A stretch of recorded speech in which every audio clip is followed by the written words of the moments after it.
Mateus capítulo 8, a partir do verso 5. Entrando Jesus em Cafarnaum, dirigiu-se a ele um centurião, pedindo-lhe ajuda. E disse: Senhor, meu servo está em casa, paralítico, em terrível sofrimento. Jesus lhe disse: Eu irei curá-lo. Respondeu o centurião: Senhor, não mereço receber-te debaixo do meu teto, mas dize apenas uma palavra e o meu servo será curado. Pois eu também sou homem sujeito à autoridade, e com soldados sob o meu comando. Digo a um: vá, e ele vai, e ao outro: venha, e ele vem. Digo a meu servo: faça isso, e ele o faz. Ao ouvir isso, Jesus admirou-se e disse aos que o seguiam: digo-lhes a verdade, não encontrei em Israel ninguém com tamanha fé. Eu digo que muitos virão do Oriente e do Ocidente e se sentarão à mesa com Abraão, Isaque e Jacó no reino dos céus. Mas os súditos do reino serão lançados para fora, nas trevas, onde haverá choro e ranger de dentes. Então Jesus disse ao centurião: vá, como você creu, assim acontecerá. Na mesma hora, o seu servo foi curado. Tu és bom, Deus, tu és maravilhoso, tu és um Deus cheio de graça e de bondade, um Deus que perdoa pecados, um Deus que faz uma aliança inquebrável, uma aliança eterna com aqueles que te buscam, com aqueles que clamam e se apegam ao teu Filho Jesus Cristo, o único autor e consumador da fé. Pai, que o Senhor fale às mentes, aos corações dos ouvintes do programa Palavra Verdadeira nessa tarde de sábado. Que o Senhor se revele, que o Senhor se mostre, traga edificação sobre aqueles irmãos que já confessaram a Ti, ó Deus, como o autor e consumador da sua fé, aqueles que nos escutam nessa tarde, ó Deus, e faz uma aliança com aqueles que ainda não têm, ó Deus, a oportunidade de estar na morada celestial após a morte, mas que precisam ter um encontro genuíno contigo em vida e precisam professar o teu nome para que o Senhor venha, ó Deus, faça morada em sua casa e os abençoe com a salvação, com a justificação, com a santificação e a adoção, ó Pai, que o Senhor tem dado esses privilégios àqueles que, ó Pai, recebem em vida o teu Filho Jesus Cristo. Faz o teu reino avançar, abençoa todos os ouvintes com a tua bênção, Deus, ó Pai, da compreensão e entendimento do texto sagrado. Nós assim te oramos e te agradecemos, em nome de Jesus e para a tua glória. Amém. Louvado seja o nome do Senhor, bendito seja o nome daquele que vive e reina para todo sempre. Meus amados irmãos, ouvintes do programa Palavra Verdadeira, eu quero começar essa mensagem afirmando algo à luz das Escrituras, que Deus, Ele perdoa. O Deus e Pai de nossas vidas, Ele quer ter um relacionamento íntimo comigo e com você, mas se faz necessário nós recebermos a graça e a paz que excede todo entendimento por intermédio da pessoa de Jesus. Interessante, no livro de Neemias, capítulo 9, versículo 17, é comprovado a existência de um Deus perdoador. A parte final do verso diz: mas tu és um Deus perdoador, um Deus bondoso, um Deus misericordioso, muito paciente e cheio de amor. O nosso Deus é um Deus extremamente paciente, longânimo, benigno. É um Deus que não tem prazer na morte do ímpio. É um Deus perdoador. É um Deus que não deixa os pecados impunes de ninguém, sem que a sua justiça seja satisfeita. Gálatas 6:8, a parte A diz o seguinte: quem semear na carne colherá corrupção, colherá destruição, mas aquele que semeia no Espírito colherá a vida eterna. Ou seja, aqueles que semeiam na carne colherão nessa vida presente ainda uma morte espiritual. Aqueles que não se arrependem, aqueles que não se voltam para Deus através da pessoa de Jesus. Como o pastor Timothy Keller disse, Deus perdoa, mas também é tão santo que não pode deixar a injustiça e a maldade passarem desapercebidos ou sem punição. Pensando acerca dessa verdade, que o nosso pecado não ficará sem castigo, pois segundo Paulo em Romanos 6:23 diz que o salário do pecado é a morte.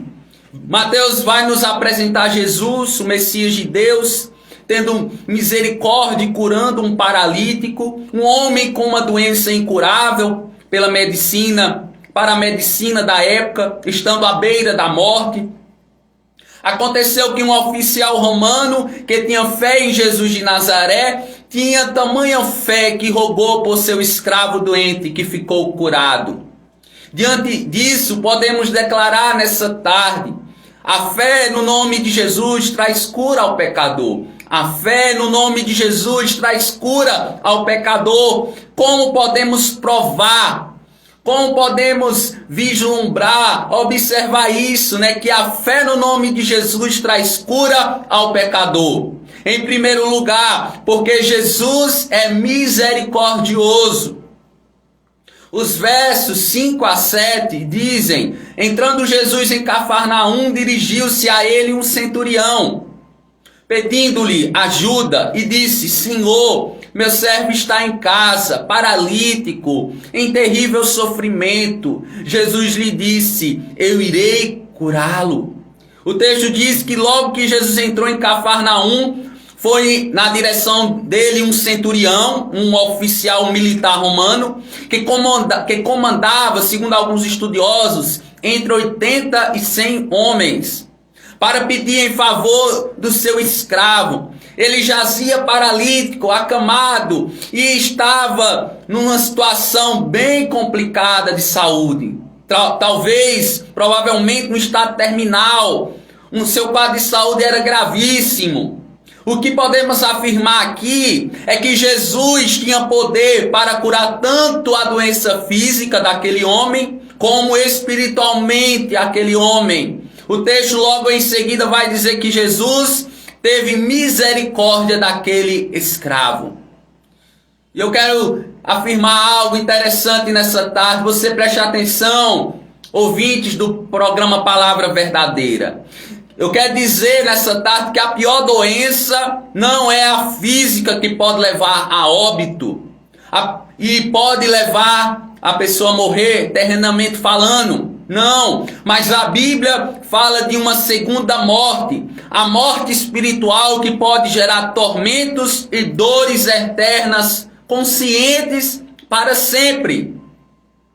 Nós, como protestantes e evangélicos, nós não acreditamos no sono da alma, que a alma ela dorme, que a alma ela adormece, não. Mas é que ela já goza, se nós morrermos com Cristo, ela já goza da presença parcial de Cristo, com alegria, com gozo no nosso coração. Jesus, certa feita, ao lado de dois malfeitores, um se arrependeu perto da sua morte e o outro ainda continuou endurecido. E ele disse àquele que se arrependeu, fitando os olhos nele, disse: hoje mesmo tu estarás comigo no paraíso. Hoje, naquele dia, a alma daquele malfeitor, daquele criminoso, já estava de forma parcial se alegrando na presença de Cristo. Agora, de igual modo, aqueles que morrem sem Cristo, infelizmente já gozam na alma os tormentos iniciais, parciais, que vão gozar desses sofrimentos por toda a eternidade, quando Jesus voltar. E ele vai ressuscitar tanto ímpios como crentes, aqueles que foram salvos nessa vida por ele. E ele lhes dará um corpo, os crentes, ele lhes dará um corpo semelhante ao dele. E aos ímpios um corpo que vai ser por toda a eternidade castigado, em tormentos. Essa é a realidade que muitos pregadores hoje, eles têm deixado de falar. Talvez pensando pelos seus interesses próprios, mas nós estamos afirmando aqui que o inferno, ele é real. E Jesus, ele ensinou mais a respeito do inferno do que propriamente dito do céu.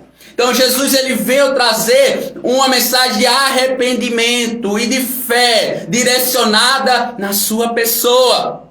De sorte que Jesus, ele derramou seu sangue por pecadores indignos da justiça de Deus. Pecadores carentes de sua graça, pecadores salvos por sua graça, graça essa graciosa, graça essa dadivosa, graça essa imerecida, que Jesus estava disponibilizando àquele centurião e ao seu servo, graça perdoadora física, espiritualmente libertadora. Aqueles que estão em Cristo, eles são livres. Aqueles que estão em Cristo gozam de uma liberdade, não a liberdade meramente física, mas espiritualmente renovadora. Louvado seja o nome do Senhor. Glórias a Deus por isso.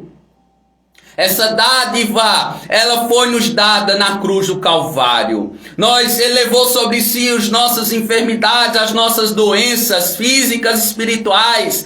Ele derramou na cruz do Calvário o seu perdão para todo aquele que cresce no seu nome. Deverá todo aquele crer então somente no nome de Jesus, e este será salvo. Esta graça está disponível hoje, nessa tarde, a você mesmo que me escuta nesse momento. Se entregue a Cristo, se apegue à cruz de Cristo. Cristo é tudo que nós temos, com Ele nada, com Ele não temos falta de coisa alguma, absolutamente não. O salmista, ele expressou no Salmo 23, o versículo 1, essa verdade dizendo: o Senhor é o meu pastor, nada me faltará. Jesus é o Senhor da sua vida? Jesus, ele é o pastor da sua vida? Se sim, nada lhe faltará, porque tudo fora de Cristo não é coisa alguma. Nós temos tudo em Cristo, Ele é tudo em nós. É por Ele que nós vivemos e respiramos e resistimos. É por intermédio da pessoa bendita de Jesus Cristo. Estamos afirmando que a fé no nome de Jesus traz cura ao pecador. Como podemos provar que a fé no nome de Jesus traz cura ao pecador? Em primeiro lugar, vimos porque Jesus é misericordioso. Em segundo lugar, porque Jesus tem toda a autoridade nos céus e na terra. Lincoln, ele vai dizer que Jesus, ele é o todo-poderoso da terra. Não há centímetro da face da existência humana que Jesus não diga: Ele é meu. Então, esse homem de Deus, ele afirmou algo interessante acerca da pessoa de Cristo, porque Deus lhe deu todo o poder e toda a autoridade. E no século XVIII, o evangelista, George Whitefield, fez a seguinte oração. Ele fez a seguinte intercessão: Deus, dá-me uma humildade profunda, um zelo bem direcionado, um amor ardente e um olhar determinado. E deixe então que homens ou demônios deem o pior de si. Essas qualidades que George Whitefield pediu em oração a Deus, Jesus, ele presenciou ou ele vivenciou isso na sua vida terrena. Jesus tinha essas qualidades em demasia, ele era perfeito, em abundância na sua vida. Jesus respondeu o pedido de socorro daquele centurião pelo seu servo com humildade, pois Jesus tinha toda a autoridade nos céus e na terra. Jesus, sendo judeu, ouviu um oficial romano. Percebam quão misericordioso ele era. Aquele oficial romano reconheceu a sua indignidade diante de Jesus respondendo: Senhor, não mereço receber-te debaixo da minha casa. Perceba a demonstração e reconhecimento daquele oficial que tinha um pensamento de indignidade diante de Jesus. Ele reconheceu isso. Jesus, ele demonstrou um zelo extremamente direcionado naquela ocasião por aquele homem enfermo.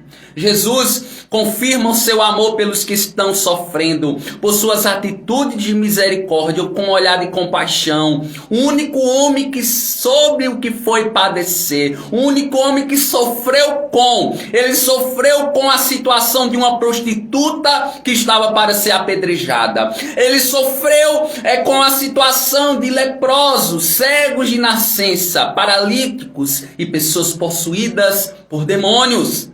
Jesus, tendo toda a autoridade nos céus e na terra, se sensibilizou, se comoveu com as mais caóticas circunstâncias humanas. E o apóstolo Paulo vai dizer em Filipenses 2, 8 a 11: e sendo encontrado em figura ou em forma humana, humilhou-se a si mesmo e foi obediente até a morte de cruz. Por isso Deus o exaltou à mais alta posição e lhe deu o nome que está acima de todo nome, para que ao nome de Jesus se dobre todo o joelho no céu, na terra e debaixo da terra, e toda língua confesse que Jesus Cristo é o Senhor, para a glória de Deus Pai. Amém. Em Lucas 7,6 vai dizer, parafraseando, que Jesus interrompeu a sua viagem para atender aquele pedido de ajuda. O centurião disse: Jesus, o Senhor, com uma palavra e o meu servo será curado. Demonstrando uma fé operosa, atuante. Aquele centurião, ele foi do pensamento intelectual, da sua mente, para uma demonstração de atitude e de ação e de atos que demonstraram uma fé na pessoa de Jesus Cristo. Em outras palavras, o centurião confiava que Jesus pudesse curar à distância por meio de uma só palavra. Ouvinte do programa Palavra Verdadeira, pergunto a você: a quem você tem confiado? Quer dizer a você que somente e pelo nome de Jesus você pode ser curado. Creia nele, espere nele, ponha a sua confiança tão somente nele. Aquele centurião precisava falar somente uma palavra aos seus servos e eles obedeciam. Ele creu que Jesus tinha uma autoridade superior à dele, ainda maior, até mesmo sobre a criação. Esse é o próximo ponto para concluirmos a mensagem, que eu peço que você, por favor, continue prestando atenção. A fé no nome de Jesus, ela traz cura sim ao pecador. E como podemos provar que a fé no nome de Jesus traz cura ao pecador? Em primeiro lugar, vimos porque Jesus é misericordioso. Em segundo lugar, porque Jesus tem toda a autoridade nos céus e na terra. Por fim, porque Jesus é a fortaleza da fé. Então, por fim, nós estaremos afirmando que Jesus, ele é o baluarte, ele é o castelo forte, ele é a torre de sustentação de todo aquele convertido, de todo aquele que é redimido mediante o seu sangue precioso.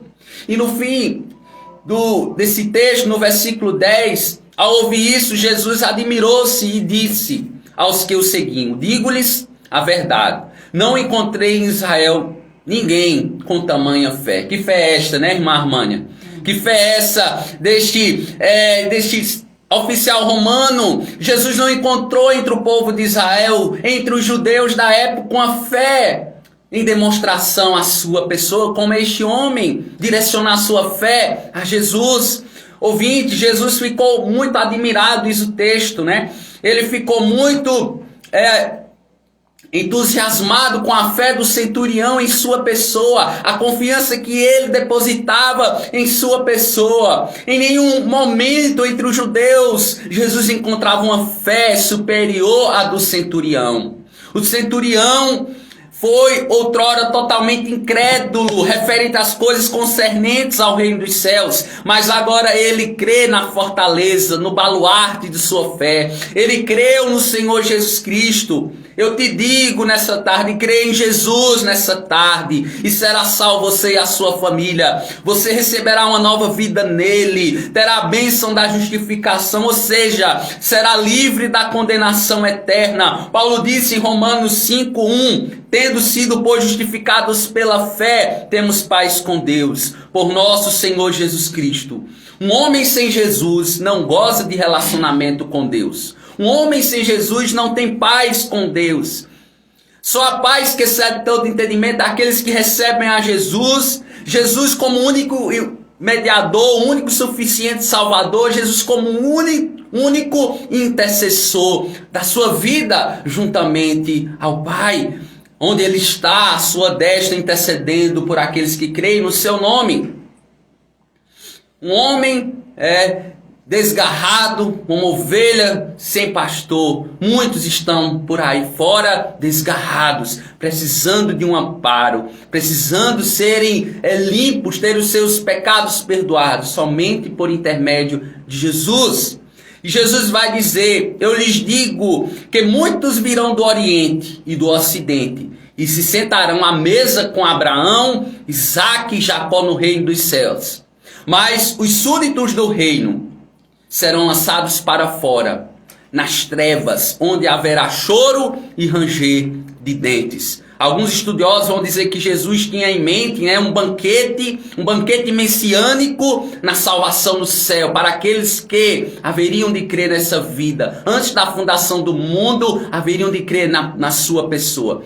Mas em oposição a isso, para os súditos do reino, para os filhos do reino, aqueles descendentes de Israel, que supunham que sua herança lhes garantia um lugar no banquete, eles seriam colocados fora, nas trevas. Jesus ensinou aqui acerca da realidade do inferno, um destino após a morte para os ímpios, um lugar onde há choro e ranger de dentes. Ouvintes do programa Palavra Verdadeira, somente em Jesus nós temos a vida eterna, em plena alegria com Jesus no paraíso. Sem Jesus há apenas sofrimento no porvir.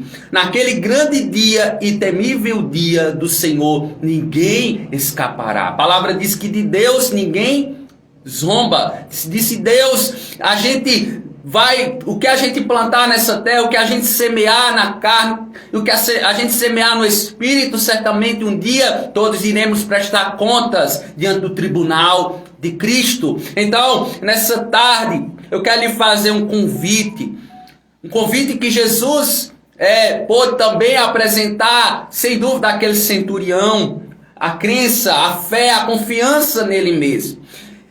E o texto ele termina dizendo no verso 13, então Jesus disse ao centurião, vá como você creu, assim lhe acontecerá. Na mesma hora, o seu servo foi curado, foi restaurado, foi restabelecido.